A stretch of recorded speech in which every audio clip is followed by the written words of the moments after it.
야, 강민호, 옛날 생각 좀 해볼까? 이 빌어먹을 고아 새끼. 그때도 이랬잖아. 내가 너한테 우유 부었을 때 기억나? 머리 위로 차가운 얼음과 끈적한 양주가 폭포수처럼 쏟아져 내립니다. 40년 전 교실에서 제 책상 위로 쏟아졌던 그 하얀 우유처럼 놈은 제게 다시 한번 씻을 수 없는 모멸감을 안겨주고 있습니다.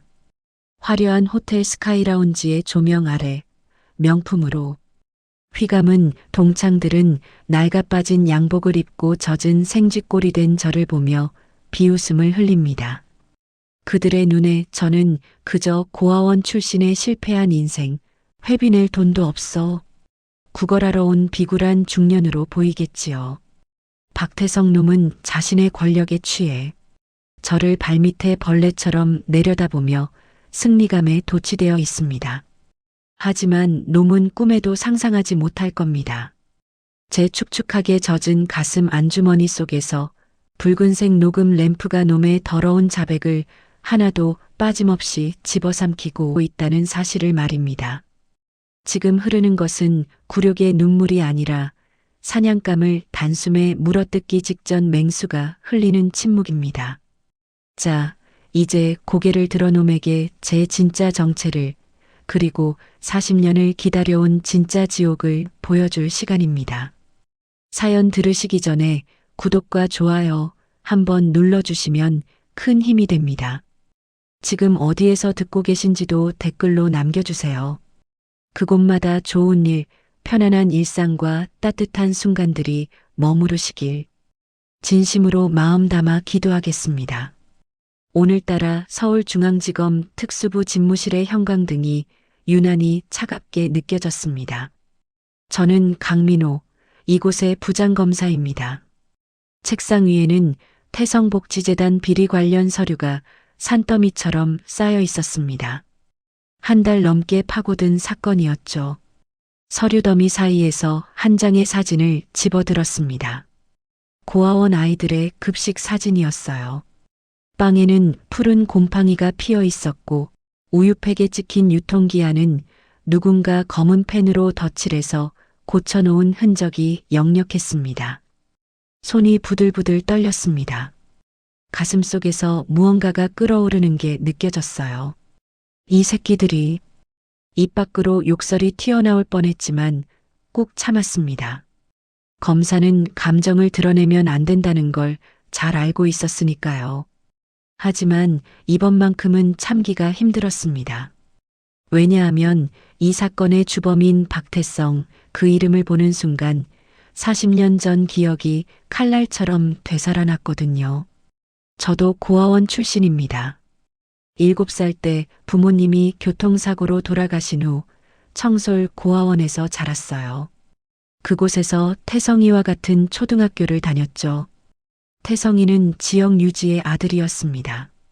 매일 깨끗한 옷을 입고 왔고 도시락에는 햄과 계란말이가 들어 있었어요.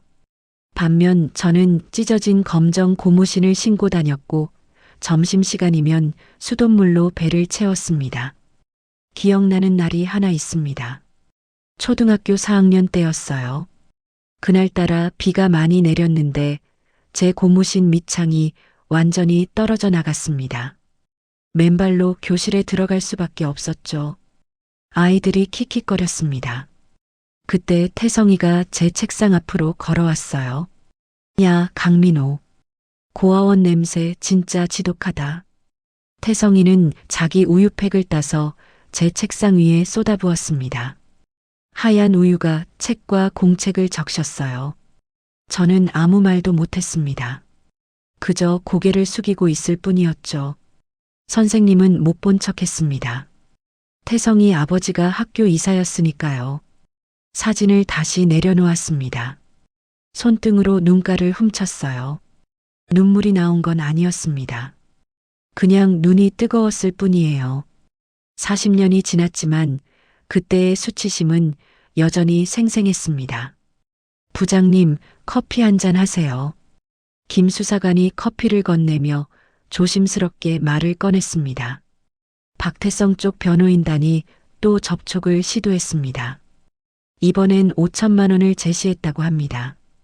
저는 코웃음을 쳤습니다. 5억을 들고 와도 소용없어요. 이번엔 반드시 잡을 겁니다.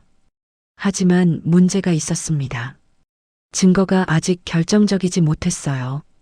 서류상으로는 횡령과 배임의 흔적이 보였지만 태성이는 워낙 교묘하게 법망을 피해 다녔습니다.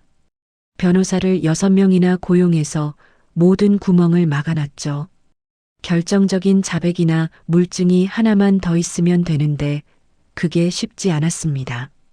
바로 그때였습니다. 서랍을 뒤적이던 중에 한 장의 초대장이 눈에 들어왔어요. 은색 테두리에 고급스러운 종이였습니다. 펼쳐보니 동창회 안내장이었죠. 청솔초등학교 87학번 동창회에 귀하를 초대합니다. 일시 2025년 3월 15일 오후 7시 장소 그랜드 호텔 스카이라운지 회장 박태성 40년 만에 오는 동창회였습니다. 그것도 태성이가 회장이라니 입가에 비웃음이 번졌어요. 이 기회를 놓칠 순 없었습니다. 김 수사관, 이거 봐요. 초대장을 보여주자 김 수사관의 얼굴이 굳었습니다. 설마 부장님 직접 가시려는 건 아니시죠? 왜 안 돼요? 위험합니다. 박태성이 부장님 신분을 알면 어떻게 나올지 몰라요. 게다가 변호인단이 계속 압력을 넣고 있잖습니까?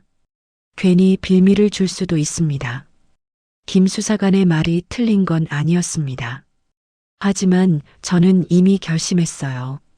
태성이의 방심을 유도해서 육성 자백을 받아낼 수 있는 절호의 기회였습니다. 술자리에서 사람들은 방심하죠.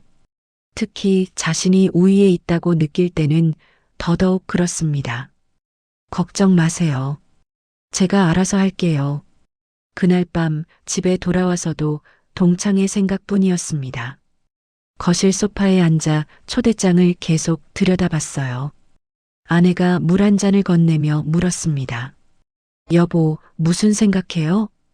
옛날 친구 만나러 가야 할 것 같아. 아내는 제 표정을 보더니 더 이상 묻지 않았습니다. 20년을 함께 산 사람이니까 제 표정만 봐도 알았을 거예요. 동창회 당일 오후였습니다. 옷장 깊숙한 곳에서 낡은 양복 한 벌을 꺼냈습니다. 10년 전에 돌아가신 장모님이 사주신 거였어요. 소매가 닳아서 실밥이 풀려 있었고 무릎 부분은 번들번들 빛이 났습니다. 평소 같으면 절대 입지 않을 옷이었죠. 구두도 일부러 오래된 걸 꺼냈습니다. 뒤축이 다 닳아서 걸을 때마다 딱딱 소리가 났어요. 거울 앞에 섰습니다. 거울 속의 제 모습은 영락없는 실패한 중년 가장이었습니다. 넥타이도 색이 바랜 걸로 골랐어요. 이 정도면 되겠네. 혼잣말을 중얼거렸습니다. 태성이가 저를 완전히 우습게 봐야 했어요. 그래야 방심하고 진짜 속내를 드러낼 테니까요. 가슴 안주머니를 확인했습니다. 초소형 녹음기가 들어 있었어요. 손톱만 한 크기였지만 성능은 확실했습니다. 5시간 연속 녹음이 가능했죠. 그 옆에는 체포영장과 제 진짜 신분을 증명할 검사 명함이 가죽 케이스에 들어 있었습니다. 잘 다녀와요. 아내가 현관에서 저를 배웅했습니다. 아내 눈에는 걱정이 가득했지만 말리지는 않았어요. 걱정 마. 금방 올게. 집을 나서며 엘리베이터 버튼을 눌렀습니다.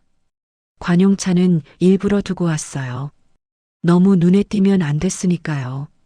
아파트 앞에서 택시를 잡았습니다. 그랜드 호텔로 가주세요. 택시 기사는 백미러로 저를 힐끗 보더니 말을 걸었습니다. 손님, 오늘 좋은 일 있으신가 봐요? 네. 왜요? 옷은 좀 허름해 보이는데 눈빛이 되게 살아있어서요. 뭔가 단단히 결심하신 것 같은 얼굴이십니다. 저는 피식 웃었습니다. 그런가요? 그냥 오랜만에 옛날 친구들 만나러 가는 길이에요. 아, 동창회세요? 그런 자리가 제일 좋죠. 옛날 얘기하면서 술 한잔하면. 택시기사는 신나게 떠들었지만 저는 거의 듣지 못했습니다. 머릿속으로 계속 시뮬레이션을 돌리고 있었거든요. 태성이가 어떻게 나올지, 제가 어떻게 대응해야 할지, 어떤 질문을 던져야 자백을 이끌어낼 수 있을지.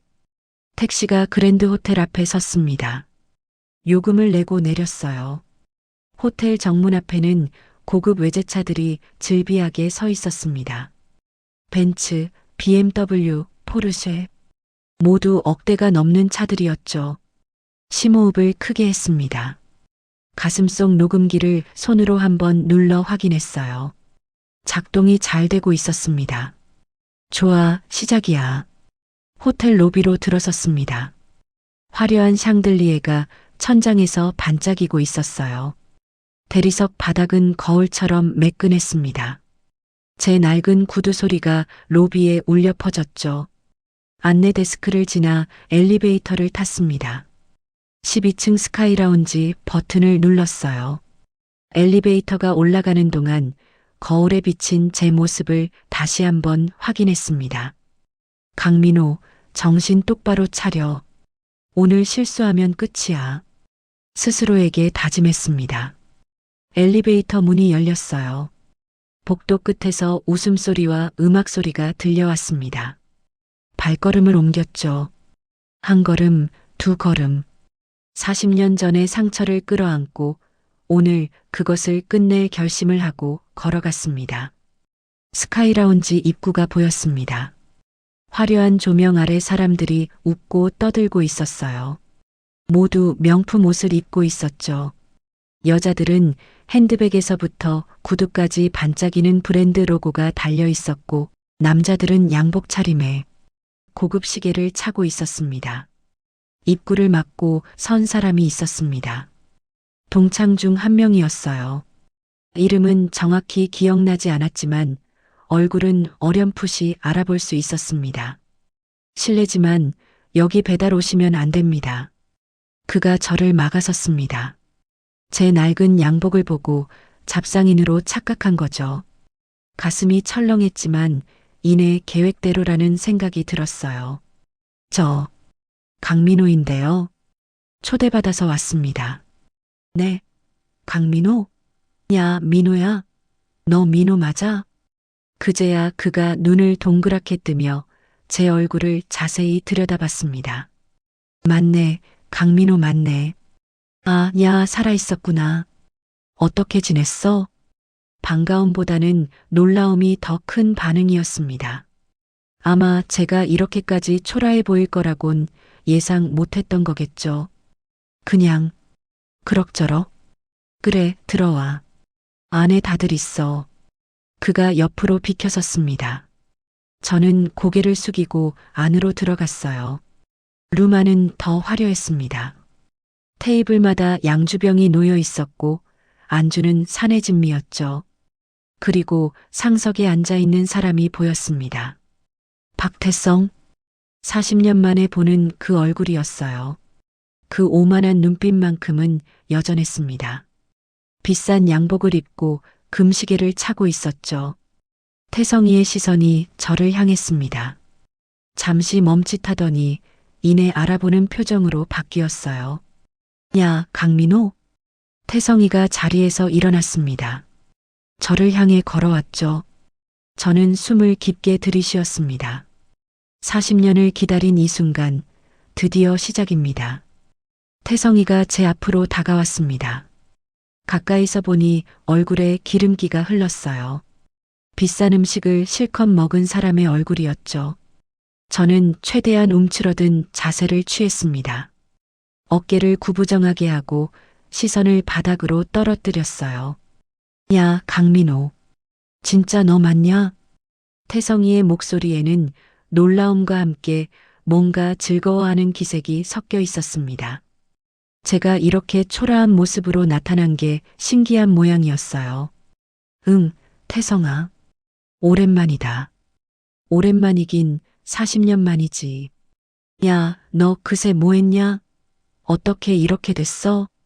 태성이가 제 양복 소매를 손가락으로 잡아 흔들었습니다. 풀어진 실밥이 보였죠. 저는 더욱 고개를 숙였어요. 그냥 이것저것 하면서 살았어. 이것저것? 바라봐. 옛날 생각나네. 너 맨날 쪼그라들어서 다녔잖아. 태성이는 제 어깨를 탁탁 쳤습니다. 친근한 척하는 제스처였지만 그 손길에는 무게가 실려 있었어요. 저를 아래로 누르는 듯한 느낌이었죠. 얘들아, 얘 기억나냐? 강민호. 태성이가 룸 안쪽을 향해 소리쳤습니다. 여러 명의 시선이 일제히 저를 향했어요. 어떤 사람들은 눈을 가늘게 뜨고 제 얼굴을 들여다봤고 어떤 사람들은 그냥 무관심한 표정으로 술잔을 들었습니다. 아, 맞다. 강민호. 걔 키 엄청 작았잖아. 공부는 잘했는데 맨날 혼자 다니던 애? 맞아. 점심시간에 운동장 구석에서 물만 마시던 놈. 여기저기서 기억을 더듬는 소리가 들렸습니다. 저는 입술을 꽉 깨물었어요. 허벅지를 손톱으로 꼬집었죠. 참아야 했습니다. 지금 화를 내면 모든 게 수포로 돌아가니까요. 자, 들어와. 앉아. 태성이가 저를 안으로 끌고 들어갔습니다. 룸은 생각보다 넓었어요. 20명 정도가 앉을 수 있는 공간이었죠. 벽면은 전체가 유리창이어서 서울 야경이 한눈에 들어왔습니다. 남산타워의 불빛이 반짝이고 있었어요. 테이블에는 온갖 음식이 가득했습니다. 랍스터, 스테이크, 회. 한 접시에 10만 원은 좋게 넘을 것 같은 음식들이었죠. 양주병도 여러 개 놓여 있었는데 라벨을 보니 한 병에 100만 원이 넘는 것들이었습니다. 여기 앉아. 태성이가 가리킨 자리는 입구에서 가장 가까운 끝자리였습니다. 상석에서 가장 먼 곳이었죠. 서열을 정확히 표시하는 자리였어요. 저는 순순히 그곳에 앉았습니다. 야, 민호야. 뭐 마실래? 맥주? 아니면 소주? 옆자리에 앉은 동창이 물었습니다. 얼굴이 붉어진 걸 보니 이미 꽤 마신 것 같았어요. 아무거나 괜찮아. 그래. 그럼 맥주 줄게. 양주는 너한테는 아깝지. 그가 낄낄거리며 맥주를 따라줬습니다. 다른 사람들은 모두 양주를 마시고 있었는데 저만 맥주였죠. 저는 잔을 받아들었습니다. 고마워. 상석에 앉은 태성이가 양주잔을 들어 올렸습니다. 자, 얘들아. 40년 만에 모인 거니까 건배하자. 우리 청솔 초등학교 87학번 영원하자. 건배. 일제히 잔을 부딪히는 소리가 울렸습니다. 저도 맥주잔을 들어 올렸지만 아무도 제 잔과 부딪혀주지 않았어요. 저는 혼자 조용히 한 모금 마셨습니다. 술자리가 무르익기 시작했습니다. 여기저기서 옛날 얘기가 터져 나왔어요. 누가 선생님한테 혼났다. 누가 누구를 좋아했다. 그런 이야기들이었죠. 저는 그저 조용히 앉아서 듣기만 했습니다. 한 30분쯤 지났을까요? 태성이가 갑자기 큰 소리로 말했습니다. 야, 얘들아. 강민호 기억나냐? 얘 진짜 웃긴 놈이었어. 순간 룸 안이 조용해졌습니다. 모두의 시선이 저와 태성이를 오갔어요. 저는 맥주잔을 내려놓고 태성이를 바라봤습니다. 뭐가 태성아? 야, 너 기억 안 나? 4학년 때 말이야. 육성회비 못 내서 선생님한테 혼났잖아. 그때 너 울면서 수돗물 마시러 화장실 간 거. 주변에서 키득거리는 소리가 들렸습니다. 저는 주먹을 불끈 쥐었어요. 손톱이 손바닥에 파고들었죠. 하지만 표정은 최대한 평온하게 유지했습니다. 그랬나? 잘 기억이 안 나네. 기억 안 나긴. 너 그때 맨날 그랬잖아. 점심시간만 되면 사라지고. 태성이는 신이 났습니다.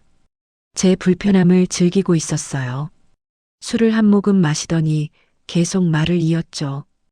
야, 진짜 너 고아원 출신이잖아. 그래서 맨날 옷이 구겨져 있고 냄새도 좀 그랬어. 고아원 냄새? 태성아, 그만해. 옆에 앉았던 여자 동창 한 명이 말렸습니다. 김수진이라는 친구였어요. 옛날에 착했던 아이였죠. 왜? 사실이잖아. 민호야, 기분 나쁘냐? 아니지. 우리 친구끼리 농담하는 건데. 태성이가 저를 빤히 쳐다봤습니다. 도전하는 눈빛이었어요. 저는 억지로 웃음을 지었습니다. 아니야, 괜찮아. 다 옛날 일이고.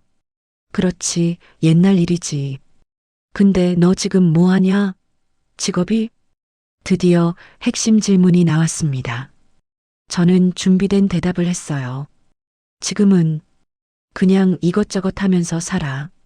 요즘 경기가 안 좋아서. 이것저것? 구체적으로 중고차 딜러 일도 해봤고 보험 영업도 좀 했고 지금은 쉬고 있어. 거짓말이었습니다. 하지만 태성이가 원하는 대답이기도 했죠. 태성이의 입꼬리가 올라갔어요. 그래, 힘들겠네. 요즘 먹고 살기 팍팍하잖아. 뭐, 솔직히 좀 그래. 결혼은 했어? 응, 했어. 애가 둘 있는데. 학원비 내기 힘들지? 요즘 애들 키우는 게 돈 엄청 들잖아. 태성이는 제가 궁핍하다는 확신을 굳히고 있었습니다. 저는 더욱 초라한 척을 했어요. 어깨를 축 늘어뜨리고 한숨을 쉬었죠. 맞아. 진짜 힘들어. 그때였습니다. 태성이가 자리에서 일어나 제 쪽으로 걸어왔어요. 손에 지갑을 들고 있었죠. 명품 브랜드 로고가 박힌 가죽 지갑이었습니다. 야, 강민호. 우리 친구인데 이러면 안 되지. 태성이가 지갑을 펼쳤습니다. 5만 원권 지폐가 두툼하게 들어 있었어요. 그는 그 중에서 3장을 꺼냈습니다. 15만 원이었죠. 이거 받아. 애들 치킨이나 사줘. 태성이가 돈을 제 윗주머니에 억지로 찔러 넣었습니다. 주변 사람들이 웅성거렸어요. 어떤 사람은 불편한 표정을 지었고 어떤 사람은 재밌다는 듯이 지켜봤습니다. 저는 몸이 굳었습니다. 윗주머니에 꽂힌 돈이 무겁게 느껴졌어요. 40년 전 제 책상에 쏟아졌던 우유가 떠올랐죠. 그때와 똑같았습니다. 태성이는 저를 시혜를 베푸는 대상으로 여기고 있었어요. 태성아, 이건 받아. 부끄러워할 것 없어. 친구 좀 도와주는 건데 뭐. 태성이는 제 어깨를 두드리며 자기 자리로 돌아갔습니다. 그리고는 다른 동창들을 향해 큰 소리로 말했죠. 야, 얘들아. 우리가 성공했으면 옛날 친구들 좀 챙겨야지. 안 그래? 맞아. 태성이 내가 대단해. 역시 우리 회장님은 마음씨도 좋아.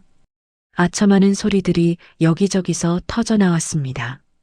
태성이는 흐뭇한 표정으로 고개를 끄덕였어요. 저는 주머니에 돈을 꺼내 테이블 위에 조용히 내려놨습니다. 하지만 아무도 눈치채지 못했죠. 모두 태성이의 이야기에 귀를 기울이고 있었으니까요. 야, 너희 내가 요즘 뭐 하는지 알아?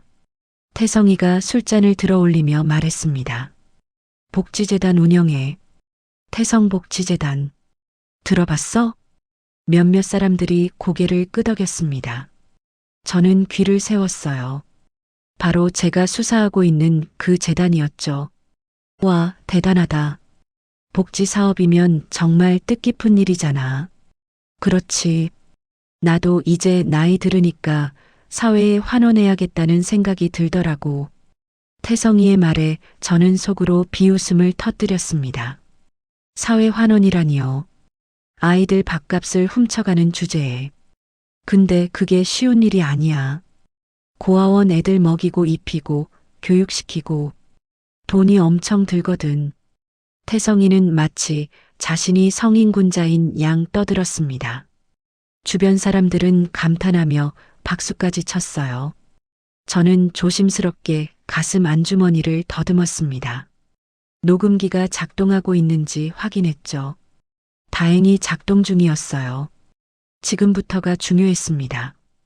태성아, 근데 그거 힘들지 않아? 복지재단 운영하는 거. 제가 조심스럽게 물었습니다. 태성이가 저를 쳐다봤어요. 힘들긴 뭐가 힘들어. 요령만 알면 되는 거지. 요령? 그래, 요령. 이 바닥도 다 아는 사람 있으면 쉬워. 태성이는 술에 취한 듯 혀가 꼬부라지기 시작했습니다. 저는 기회를 놓치지 않았어요. 그래도 아이들 돌보는 게 쉽지 않을 텐데. 애들이야 뭐 알겠어. 그냥 먹을 거 주고 잘 곳 마련해주면 되는 거지. 태성이의 말투에서 아이들을 향한 경멸이 느껴졌습니다. 저는 주먹을 더 세게 쥐었어요. 그래도 비용이 많이 들 텐데. 비용? 그게 말이야. 태성이가 술잔을 들이켰습니다. 이제 본격적으로 말문이 열리기 시작했어요. 저는 숨을 죽이고 기다렸습니다. 바로 지금이었습니다. 놈이 스스로 무덤을 파기 시작하는 순간이었죠. 태성이가 양주를 한 잔 더 들이켰습니다. 목구멍으로 넘어가는 소리가 들렸어요. 그는 잔을 탁 내려놓으며 허공을 보았죠. 술이 제법 오른 눈빛이었습니다. 비용 말이야, 사실 그거 다 요령이거든. 태성이의 목소리가 한 톤 낮아졌습니다. 비밀을 공유하는 듯한 말투였어요. 주변 사람들이 귀를 기울였죠. 무슨 요령? 옆에 앉은 동창이 물었습니다. 저는 숨을 죽이고 귀를 열었어요. 가슴속 녹음기가 모든 소리를 담고 있을 겁니다. 고아원 사업이 진짜 황금알을 낳는 거위야. 정부 지원금이 얼마나 많이 나오는 줄 알아? 태성이가 손가락을 펼쳐 보이며 말했습니다. 한 명당 한 달에 150만 원씩 나와. 우리 재단에 애들이 50명 있으니까 계산해봐. 한 달에 7,500이지. 와, 대박이네. 그렇지. 근데 말이야, 그걸 다 애들한테 쓸 필요는 없잖아. 태성이의 말에 제 심장이 쿵 내려앉았습니다. 드디어 본색을 드러내기 시작한 거예요. 저는 표정을 감추기 위해 맥주잔을 들어 올렸죠. 그게 무슨 소리야? 김수진이 불편한 표정으로 물었습니다. 하지만 태성이는 아랑곳하지 않았어요. 야, 수진아. 세상 물정 모르는 소리 하지 마. 비즈니스는 원래 그런 거야. 애들 밥은 싼 걸로 주고 옷은 기증품으로 때우면 되는 거지. 그래도 애들이 불쌍하잖아. 불쌍하긴. 어차피 고아들이야. 먹고 잘 때만 있어도 감지덕지 않은 애들이라고. 태성이의 말에 저는 이를 악물었습니다. 손에 든 맥주잔이 흔들렸어요. 하지만 참았습니다. 더 많은 증거가 필요했으니까요. 구체적으로 어떻게 하는 건데? 제가 떨리는 목소리로 물었습니다. 태성이가 저를 쳐다봤어요. 야, 민호야. 너도 궁금해? 너도 한 몸 낄래? 주변에서 낄낄거리는 소리가 났습니다. 저는 비굴하게 웃으며 대답했죠. 아니, 그냥 신기해서. 나는 그런 머리가 없어서. 그렇지. 너는 원래 단순했어. 그러니까 맨날 당하고 산 거고. 태성이는 비웃으며 술을 한 모금 더 마셨습니다. 그리고는 신이 나서 말을 이었어요. 급식 납품업체 있잖아. 거기서 유통기한 지난 거 싸게 떼어오는 거야. 빵, 우유, 반찬. 유통기한 하루 이틀 지난 거는 공짜나 마찬가지거든. 그걸 애들한테 먹여? 다른 동창이 놀란 목소리로 물었습니다. 그래. 먹인다고 안 죽어. 배탈 좀 나면 어때? 애들은 원래 배탈도 잘 나는 거지. 제 손이 부들부들 떨렸습니다. 사진 속에 곰팡이, 핀빵이 떠올랐어요. 그걸 먹고 배를 움켜쥐던 아이들의 얼굴이 보이는 듯 했죠. 그럼 남은 돈은 어떻게 해? 내 주머니로 들어오지. 당연하잖아. 내가 운영하는 거니까. 태성이는 너무나 당연하다는 듯이 말했습니다. 죄책감이라곤 눈곱만큼도 없는 표정이었어요. 와, 그래도 그건 좀 뭐? 야, 너희는 세상 물정을 몰라서 그래. 다들 이렇게 하는 거야. 복지 사업하는 놈들 치고 제대로 하는 놈 있어? 다 자기 배 채우려고 하는 거지. 루만이 잠시 조용해졌습니다. 몇몇 사람들은 불편한 표정을 지었고 몇몇은 그냥 술만 마셨어요. 저는 더 깊이 파고들어야 했습니다. 그런데 태성아, 그거 걸리면 어떻게 해? 감사 같은 거 나오지 않아? 태성이가 제 질문에 껄껄 웃었습니다. 걸려? 누구한테 걸려? 내가 라인을 다 잡아놨는데. 라인? 공무원들, 구청, 시청. 다 내 사람들이야. 정기 감사 나오기 전에 미리 알려주고 서류는 내가 다 조작해놔. 걸릴 리가 없지. 태성이는 자신만만했습니다. 제 주먹에 힘이 들어갔어요. 그래도 검찰이나 그런 데서 조사 나오면? 제 질문에 태성이의 표정이 잠깐 굳었습니다. 하지만 이내 코웃음을 쳤죠. 검찰? 검찰도 사람이야. 돈 먹으면 되는 거지. 실제로 우리 변호사가 몇 번 돈 들고 간 적 있어. 그래서 어떻게 됐어?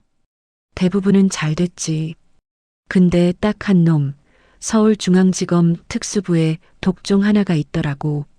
제 귀가 번쩍 뜨였습니다. 바로 저 얘기였어요. 누군데? 부장검사 새끼. 그놈이 진짜 꽉 막혔어. 우리 변호사가 5억을 싸들고 갔는데 문전박대 당했다니까. 주변에서 웅성거리는 소리가 났습니다. 저는 맥주를 마시는 척하며 표정을 감췄어요. 5억을 거절해? 미친 거 아니야? 그러니까 말이야. 진짜 도른 새끼지. 근데 그것 때문에 요즘 골치 아파. 그놈이 계속 파고들고 있거든. 태성이의 목소리에 짜증이 묻어났습니다. 저는 속으로 쾌재를 불렀어요. 그럼 어떻게 할 거야? 어떻게 하긴.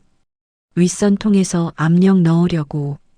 부장 그 새끼 조만간 옷 벗겨버릴 거야. 태성이가 이를 드러내며 웃었습니다. 그 모습이 흉측했어요. 야, 그나저나 난방비 얘기했나?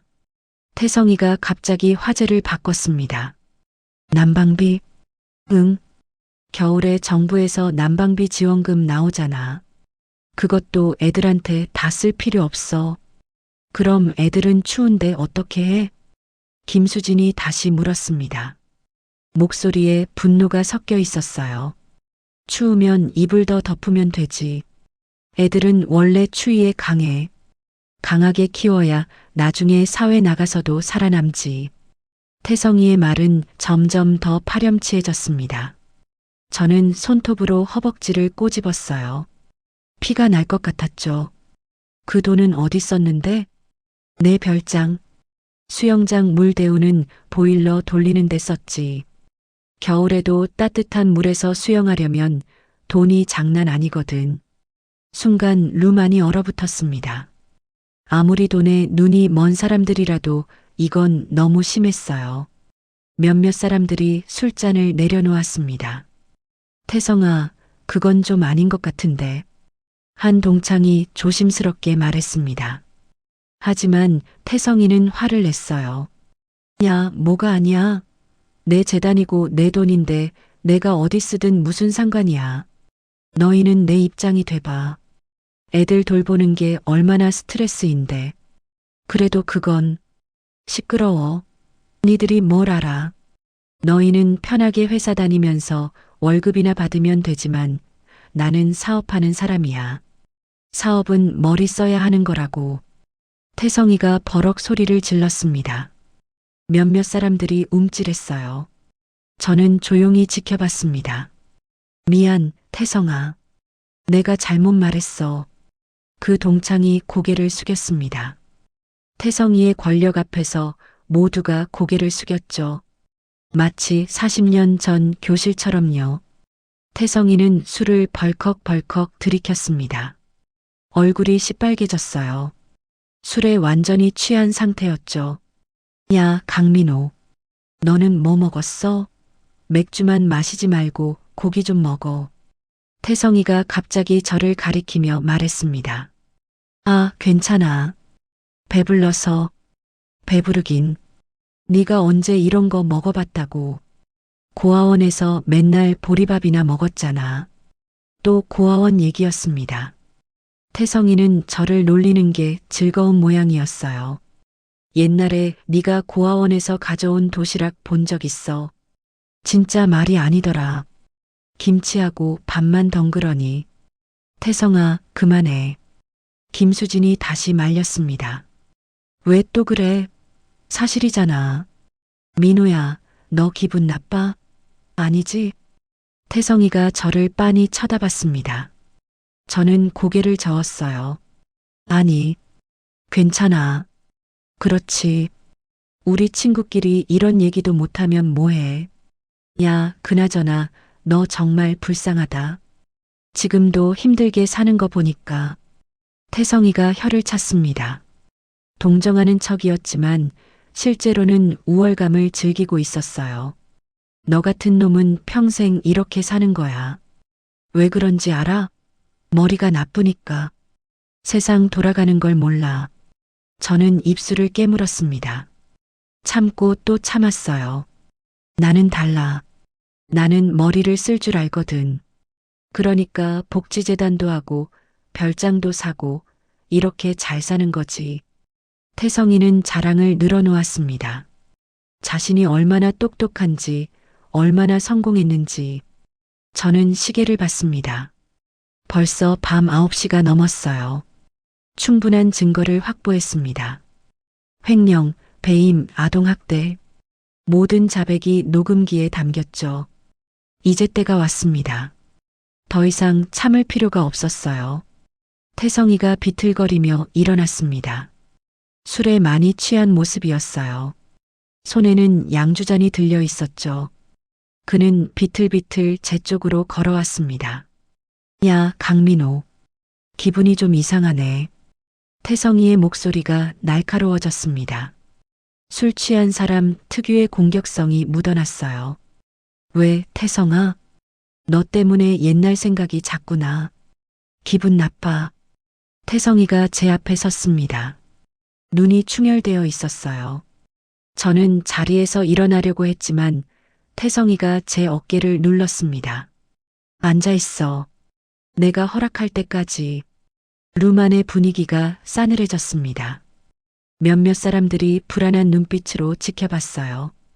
김수진이 자리에서 일어나려 했지만 옆 사람이 말렸습니다.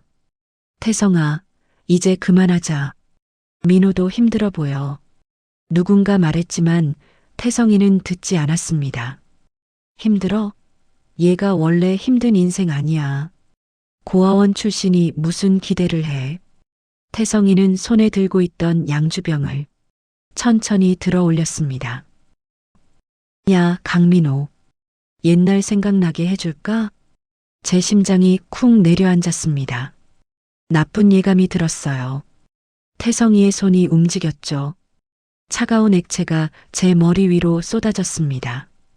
양주가 머리카락을 적시고 얼굴로 흘러내렸어요. 서늘한 감각이 목덜미를 타고 등으로 스며들었죠. 옛날에도 이랬잖아. 우유 부었을 때. 기억나? 태성이가 낄낄거리며 웃었습니다. 빈 잔을 테이블에 내려놓는 소리가 룸 안에 울렸어요. 룸이 조용해졌습니다. 음악 소리도 멈춘 것처럼 느껴졌어요. 모두가 숨을 죽이고 저를 바라봤습니다. 저는 움직이지 않았습니다. 양주가 얼굴을 타고 턱 밑으로 똑똑 떨어졌어요. 셔츠 깃이 젖어서 피부에 달라붙었죠. 차가웠습니다. 하지만 제 가슴속은 더 차가웠어요. 40년 전 그 교실이 떠올랐습니다. 책상 위로 쏟아지던 하얀 우유. 아무도 도와주지 않던 그 시간. 고개를 숙이고 눈물을 참던 7살 소년의 모습이요. 하지만 지금은 달랐습니다. 저는 더 이상 그 소년이 아니었어요. 천천히 고개를 들었습니다. 젖은 머리카락 사이로 태성이를 바라봤죠. 제 눈빛이 변했습니다. 더 이상 비굴한 사람의 눈이 아니었어요. 박태성 씨, 제 목소리가 낮게 깔렸습니다. 차갑고 단단한 목소리였죠. 태성이의 웃음이 멈췄어요. 뭐야, 왜 그래? 박태성 씨라니. 우리 친구잖아. 친구요? 친구가 이런 짓을 하나요? 저는 천천히 자리에서 일어났습니다. 양주에 젖은 양복이 몸에 들러붙었어요. 하지만 신경 쓰지 않았습니다. 태성이가 한 걸음 뒤로 물러섰습니다. 제 눈빛에서 뭔가 다른 걸 느낀 모양이었어요. 야, 왜 그래? 농담인데 뭘 그렇게 진지하게. 농담이라고요? 저는 젖은 안주머니에 손을 넣었습니다. 가죽 명함 지갑이 만져졌어요. 다행히 물에 젖지 않았습니다. 방수 처리가 되어 있었거든요. 40년 전에도 농담이었나요? 고아원 출신이라고 놀리고 우유를 책상에 쏟고 육성회비 못 낸다고 비웃었던 게 다 농담이었나요? 제 목소리에 감정이 실렸습니다. 참았던 40년의 분노가 터져 나왔어요. 태성이의 얼굴이 굳었습니다. 주변 사람들도 긴장한 표정이었죠. 야, 강민호. 너 지금 뭐 하는 거야? 제 소개를 다시 해야겠네요. 저는 명함 지갑을 꺼냈습니다. 그리고 그 안에서 명함 한 장을 빼냈어요. 검은색 바탕에 금색 글씨가 새겨진 명함이었죠. 테이블 위에 명함을 탁 놓았습니다. 명함이 조명을 받아 반짝였어요. 서울중앙지방검찰청 특수부 부장검사 강민호. 태성이의 눈이 명함에 고정됐습니다. 동공이 흔들리기 시작했어요. 입이 벌어졌다 닫혔다를 반복했죠. 뭐야? 이게 아까 말씀하셨죠. 독종 부장검사. 돈도 안 받고 꽉 막혔다고. 제 목소리는 더욱 차가워졌습니다. 그게 접니다. 제가 바로 그 강민호 부장검사예요. 태성이가 뒤로 휘청거렸습니다. 누군가 그를 붙잡았어요. 얼굴이 새하얗게 질렸습니다. 거짓말이지? 너는 중고차 딜러. 연기했습니다. 당신의 자백을 받기 위해서요. 저는 젖은 안주머니에서 또 다른 서류를 꺼냈습니다. 접혀있던 체포영장이었어요. 조심스럽게 펼쳤죠. 긴급 체포영장입니다. 박태성 씨, 당신을 특정경제범죄 가중처벌법상 횡령 및 배임, 그리고 아동복지법 위반 혐의로 체포합니다. 루만이 술렁거렸습니다. 여기저기서 놀란 목소리가 터져 나왔어요. 검사라고? 진짜? 체포영장이라니. 태성이는 허공을 더듬으며 뒤로 물러섰습니다. 테이블에 부딪혀 비틀거렸죠. 안 돼, 이건 함정수사야. 불법이야. 함정수사가 아닙니다. 당신이 스스로 자백했어요. 유통기한 지난 음식을 아이들에게 먹였다는 것, 난방비 지원금을 횡령해서 개인 별장에 썼다는 것. 전부 당신 입에서 나온 말입니다. 저는 가슴 안주머니를 두드렸습니다. 여기 다 녹음되어 있습니다. 오늘 밤 8시부터 지금까지의 대화가 전부요. 태성이의 얼굴에서 핏기가 완전히 사라졌습니다. 입술이 파르르 떨렸어요. 녹음을 했다고? 네. 법정에서 증거로 제출될 겁니다. 저는 핸드폰을 꺼냈습니다. 그리고 미리 지정해둔 번호로 전화를 걸었어요. 스피커폰으로 바꿨죠. 2번의 신호음 후에 김 수사관의 목소리가 들렸습니다. 부장님, 신호 확인했습니다. 들어오세요. 전화를 끊었습니다. 태성이가 문을 향해 고개를 돌렸어요. 쿵. 문이 거칠게 열렸습니다. 검은색 정장을 입은 수사관 4명이 일제히 들어왔어요. 선두에 선 김 수사관이 수첩을 펼쳐 들었습니다. 다들 그대로 계십시오. 서울중앙지검 특수부입니다. 수사관들이 룸 안으로 퍼졌습니다. 동창들은 얼어붙은 채 움직이지 못했어요. 누군가 술잔을 떨어뜨렸습니다. 유리가 깨지는 소리가 요란했죠. 김 수사관이 태성이에게 다가갔습니다. 수갑을 꺼냈어요. 박태성 씨, 체포에 협조해 주시기 바랍니다. 안 돼. 이건 말도 안 돼. 태성이가 소리를 질렀습니다. 하지만 수사관들은 단호했어요. 두 명이 태성이의 양팔을 잡았죠. 저는 태성이 앞으로 다가갔습니다. 눈을 마주쳤어요. 태성이의 눈에는 공포와 분노가 뒤섞여 있었습니다. 박태성 씨, 40년 전에 당신은 제게 우유를 부으며 말했죠. 고아원 냄새가 난다고.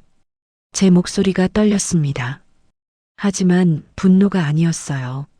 마침내 해냈다는 안도감이었죠. 오늘 당신은 제게 양주를 부었어요. 하지만 이제 역전됐습니다.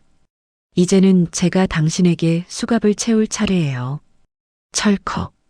수갑이 태성이의 손목에 채워졌습니다. 차가운 금속 소리가 룸 안에 울렸어요.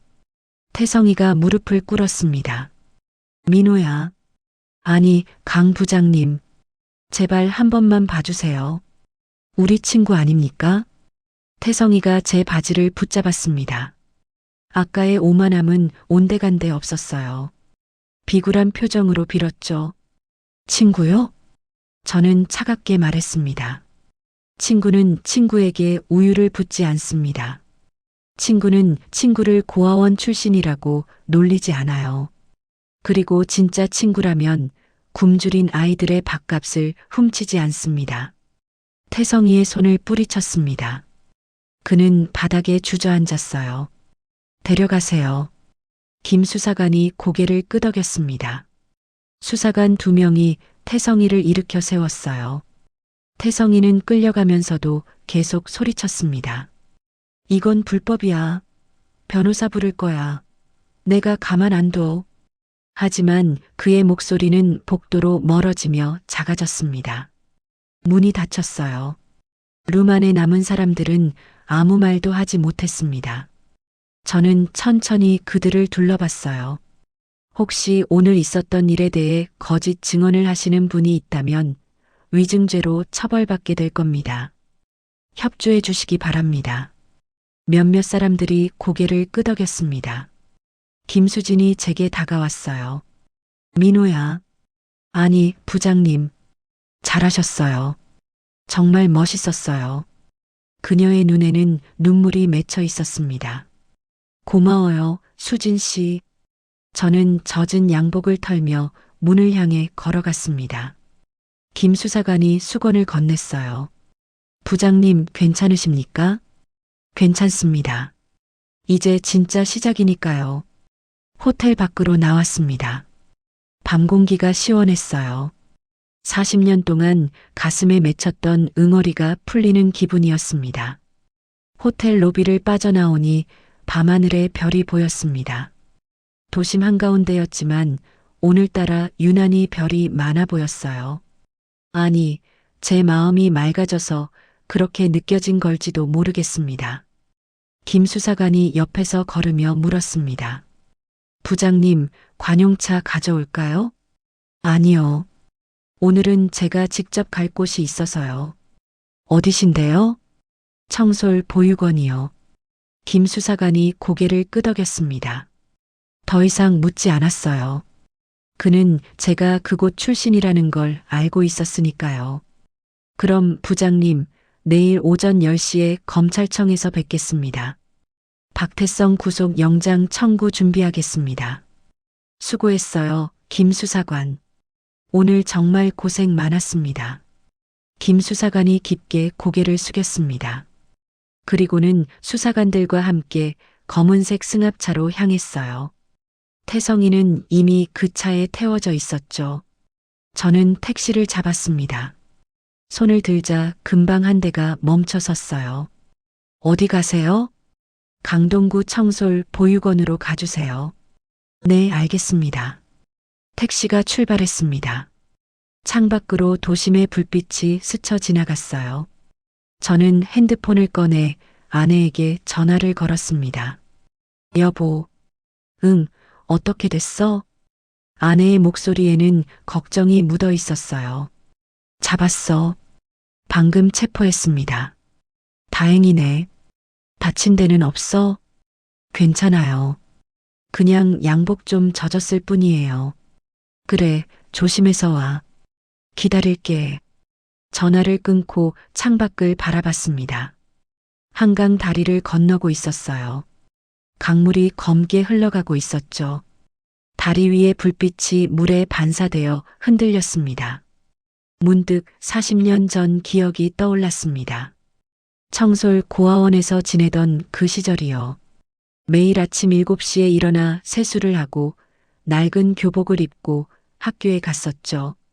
점심시간이 되면 다른 아이들은 도시락을 펼쳤지만 저는 운동장 구석 벤치에 앉아 하늘만 바라봤습니다. 배가 고파도 내색하지 않았어요. 자존심이 허락하지 않았거든요. 대신 수돗물을 배가 부를 때까지 마셨습니다. 그렇게 하면 배고픔이 조금 나아졌거든요. 그때 원장 선생님이 저를 불렀습니다. 사무실로 따라갔죠. 선생님은 제 머리를 쓰다듬으며 말씀하셨어요. 민호야, 힘들지? 아니에요, 선생님. 거짓말. 선생님이 다 알아. 내가 점심 안 먹는 거. 저는 고개를 숙였습니다. 눈물이 날 것 같았어요. 민호야, 지금은 힘들어도 참아야 해. 공부 열심히 해서 훌륭한 사람이 되렴. 그래서 나중에 너처럼 힘든 아이들을 도와주면 되는 거야. 그때 선생님의 말씀이 제 인생을 바꿨습니다. 저는 그날부터 더 열심히 공부했어요. 새벽 5시에 일어나 책을 읽었고 밤 11시까지 공부했죠. 장학금을 받아 대학에 갔고 사법시험에 합격했습니다. 검사가 된 후 처음 한 일은 원장 선생님을 찾아뵙는 것이었어요. 하지만 선생님은 그 1년 전에 돌아가셨다는 소식을 들었죠. 장례식에도 가지 못했습니다. 그때 얼마나 울었는지 모릅니다. 손님 다 왔습니다. 택시기사의 목소리에 정신을 차렸습니다. 창밖을 보니 익숙한 건물이 보였어요. 청솔 보육원이었습니다.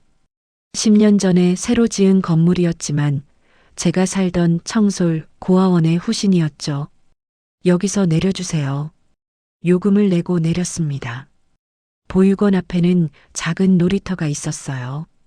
그네와 미끄럼틀이 보였죠. 보육원 정문으로 걸어갔습니다. 하지만 발걸음을 멈췄어요.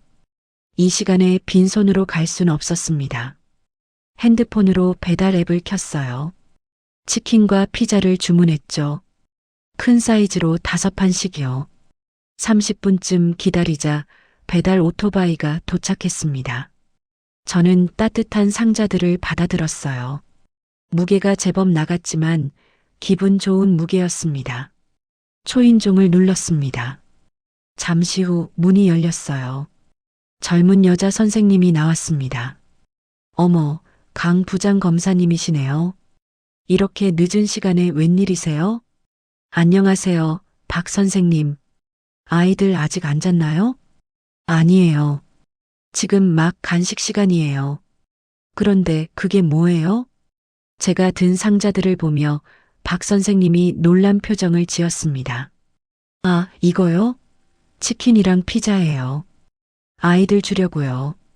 어머, 이렇게 많이요? 감사합니다. 박 선생님이 상자 몇 개를 받아들었어요. 함께 식당으로 갔습니다. 식당 문을 열자 아이들 목소리가 들렸습니다. 20명 정도의 아이들이 테이블에 앉아 우유를 마시고 있었어요. 나이는 5살부터 12살까지 다양했죠. 애들아, 오늘 특별한 손님이 오셨어. 박 선생님의 말에 아이들이 일제히 고개를 돌렸습니다. 저를 보자 환하게 웃었어요. 강 아저씨다. 와, 강 아저씨 또 오셨어요. 아이들이 와르르 달려왔습니다. 어떤 아이는 제 다리를 붙잡았고 어떤 아이는 손을 잡았어요. 저는 무릎을 꿇고 아이들 눈높이에 맞췄습니다. 그래, 아저씨가 맛있는 거 가져왔어. 뭔데요? 7살쯤 되어 보이는 남자아이가 반짝이는 눈으로 물었습니다. 치킨이랑 피자야. 와, 아이들이 환호성을 질렀습니다. 박 선생님이 웃으며 상자들을 테이블에 올려놓았어요. 뚜껑을 열자 김이 모락모락 피어올랐죠. 자, 손 씻고 와서 먹자. 줄 서. 선생님의 말에 아이들이 화장실로 우르르 달려갔습니다. 저는 그 모습을 보며 미소를 지었어요. 손을 씻고 온 아이들이 하나씩 자리에 앉았습니다. 작은 손으로 치킨을 집어 먹는 모습이 귀여웠어요. 어떤 아이는 피자를 양손에 하나씩 들고 있었죠. 아저씨, 같이 안 먹어요? 아까 그 남자아이가 물었습니다. 이름이 준호였어요. 아저씨는 괜찮아. 너희가 많이 먹어. 그래도 같이 먹어야죠. 준호가 자기 접시에서 치킨 한 조각을 떼어 제게 건넸습니다. 작은 손이 떨렸어요. 저는 가슴이 뭉클했습니다. 고마워, 준호야. 치킨을 받아 한 입 베어 물었습니다. 맛있었어요. 아니, 세상에서 가장 맛있었습니다. 박 선생님이 옆에 앉으며 조용히 물었습니다. 부장님, 오늘 무슨 일 있으셨어요? 표정이 많이 밝으세요. 오늘 큰 사건 하나 마무리했어요. 그 태성복지재단 건가요? 네. 범인 체포했습니다. 박 선생님의 눈이 커졌습니다. 정말요? 드디어요? 네. 앞으로 이런 일은 없을 겁니다. 제가 끝까지 지켜볼 거예요. 박 선생님이 고개를 숙였습니다. 눈가가 붉어졌어요. 감사합니다, 부장님. 정말 감사합니다. 괜찮아요. 제가 해야 할 일이에요. 아이들은 계속 즐겁게 먹었습니다. 웃음소리가 식당 가득 울렸어요. 저는 그 소리를 들으며 가만히 있었습니다. 1시간쯤 지났을까요? 아이들이 하나둘 빼가 부르다며 자리에 누웠습니다. 행복한 표정들이었어요. 자, 이제 양치하고 자야지. 내일 학교 가야 하잖아. 박 선생님의 말에 아이들이 일어났습니다. 저에게 와서 인사를 했어요. 아저씨, 고마워요. 다음에 또 와요. 네, 꼭 올게. 아이들이 침실로 들어갔습니다. 준호가 마지막까지 남아서 저를 바라봤어요. 아저씨는 슈퍼히어로 같아요. 응? 왜? 나쁜 사람들 혼내주잖아요. 그리고 우리한테 맛있는 것도 사주고. 저는 준호의 머리를 쓰다듬었습니다.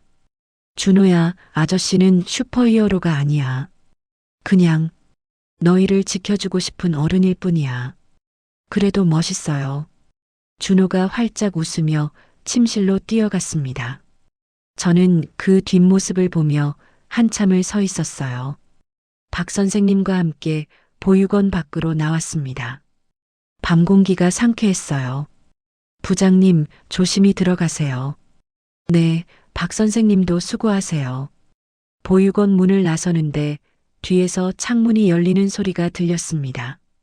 고개를 돌리니 2층 창문에 아이들이 매달려 있었어요. 손을 흔들고 있었죠. 아저씨, 안녕. 또 와요. 저는 손을 크게 흔들었습니다. 아이들도 더 크게 흔들었어요. 그 모습이 너무 예뻐서 한동안 서서 바라봤습니다. 택시를 타고 집으로 가는 길이었습니다. 창밖을 보니 서울의 야경이 펼쳐 있었어요. 수많은 불빛이 반짝이고 있었죠. 핸드폰이 울렸습니다. 김 수사관이었어요. 부장님, 박태성이 유치장에 수감됐습니다. 내일 구속영장 신문 준비 완료했습니다. 수고했어요. 내일 법원에서 봅시다. 네, 부장님. 그리고 오늘 정말 멋있으셨습니다. 감사합니다. 전화를 끊었습니다. 가슴이 뿌듯했어요. 40년 동안 가슴에 맺혀 있던 응어리가 완전히 사라진 기분이었습니다. 집에 도착했습니다. 현관문을 열자 아내가 기다리고 있었어요. 어서 와. 옷 다 젖었네. 네, 좀 젖었어요. 아내가 마른 수건을 가져왔습니다. 제 머리를 닦아주며 물었어요. 힘들었어? 아니요. 오히려 시원했어요. 그래, 다행이네. 아내는 더 이상 묻지 않았습니다. 그냥 제 손을 꼭 잡아줬어요. 그 따뜻함이 좋았습니다. 샤워를 하고 나와 침대에 누웠습니다. 천장을 바라봤어요. 오늘 있었던 일들이 주마등처럼 스쳐 지나갔습니다. 낡은 양복을 입고 동창회장에 들어섰던 순간 태성이의 오만한 얼굴, 머리 위로 쏟아진 차가운 양주, 그리고 수갑이 채워지던 그 순간 모든 게 꿈 같았습니다. 하지만 현실이었어요. 핸드폰을 꺼내 뉴스를 검색했습니다. 이미 기사가 떴더군요. 태성복지재단 박태성 이사장 횡령 혐의로 긴급 체포. 댓글들을 읽어봤습니다. 대부분 분노와 안도의 반응이었어요. 드디어 잡혔네요. 고아들 밥값 훔쳐먹은 인간 말종. 강민호 검사님 박수 쳐드립니다. 이런 분이 진짜 공직자예요. 정의는 살아있네요. 감사합니다. 저는 핸드폰을 내려놓았습니다. 눈을 감았어요. 원장 선생님의 얼굴이 떠올랐습니다. 제 머리를 쓰다듬으시던 그 따뜻한 손길이요. 선생님, 저 약속 지켰어요. 힘든 아이들을 도와주는 사람이 됐어요. 마음속으로 말했습니다. 창밖에서 바람 소리가 들렸어요. 나뭇잎이 바스락거렸죠. 평화로운 밤이었습니다. 아내가 옆에서 조용히 물었어요. 잠 안 와? 아니요. 곧 잘 것 같아요. 오늘은 정말 오랜만에 발 뻗고 잘 수 있을 것 같아요. 그래. 푹 쉬어. 아내의 손이 제 손을 잡았습니다. 따뜻했어요. 저는 눈을 감았습니다. 머릿속에 청솔 보육원 아이들의 웃는 얼굴이 떠올랐어요. 치킨을 먹으며 행복해하던 그 모습들이요. 그래요. 바로 이것 때문에 제가 검사가 된 겁니다. 약한 사람들을 지키기 위해서, 목소리 없는 사람들의 목소리가 되어주기 위해서. 태성이는 내일 법정에 서게 될 겁니다. 그리고 자신이 저지른 죄의 대가를 치르게 되겠죠. 법은 느리지만 결국 정의를 실현합니다. 40년 전 그 교실에서 우유에 젖은 책을 안고 울던 소녀는 이제 없습니다. 그 소녀는 어른이 되었고 검사가 되었어요. 그리고 오늘 마침내 정의를 실현했습니다. 잠이 스르르 왔습니다. 편안한 잠이었어요. 오랜만에 악몽 없는 잠을 잘 수 있을 것 같았습니다. 내일은 또 다른 사건이 기다리고 있겠죠. 어딘가에는 도움이 필요한 사람들이 있을 겁니다. 저는 그들을 위해 다시 싸울 거예요. 왜냐하면 정의는 살아있으니까요. 그리고 제가 그 정의의 한 부분이니까요. 마지막으로 한 가지 생각이 들었습니다. 고아원 출신이라고 놀리던 놈, 정말 내 수갑 찰 줄 몰랐겠죠? 입가에 미소가 번졌습니다. 그리고 깊은 잠에 빠져들었어요. 밖에서는 여전히 바람이 불고 있었습니다. 하지만 제 마음은 고요했어요. 40년 만에 찾은 진정한 평화였습니다. 방금 들으신 이야기가 여러분의 마음에 깊이 와닿았다면 가까운 분들께 공유해 주세요. 여러분이 남겨주시는 구독과 좋아요는 저희가 더 좋은 사연을 이어갈 수 있는 따뜻한 격려가 됩니다. 지금 계신 그 자리에서 늘 행복하시고 평안한 하루를 보내시기를 기원합니다. 지금까지 사연 레디오였습니다. 감사합니다.